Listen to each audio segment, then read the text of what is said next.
sa sana tuni zo kalagaw in khu na lupa kisan le in na ay pipa Giêsu himol pi jing zong leng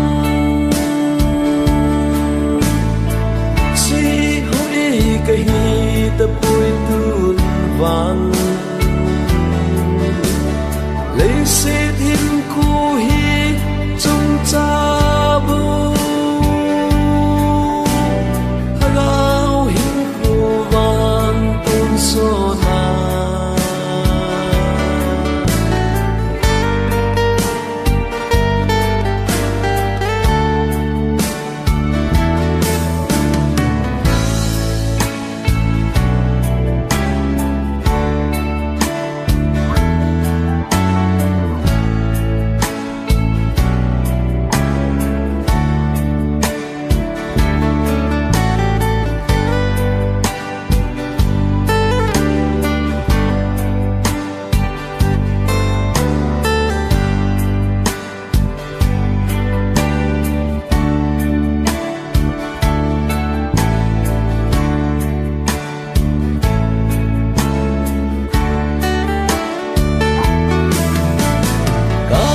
sa sana tuni zo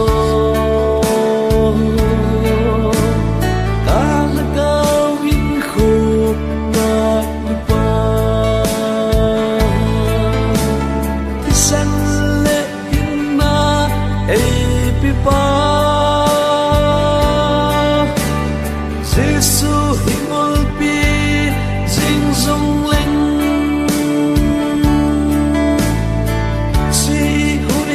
cái hi ta bôi tuôn vang lấy xe thiên cu hi trong cha bu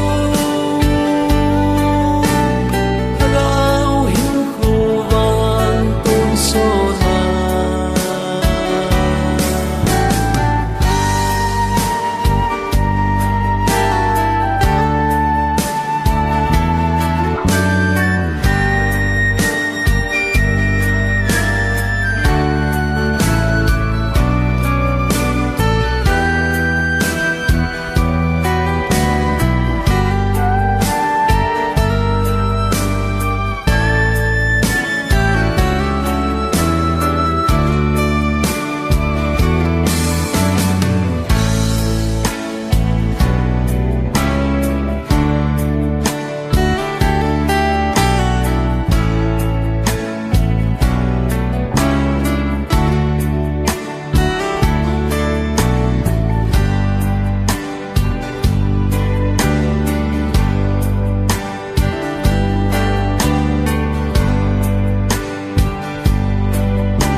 sana tuni zo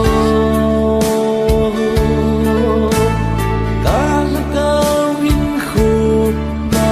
lupa kisan le in na ay pipa Giêsu himol pi jing zong leng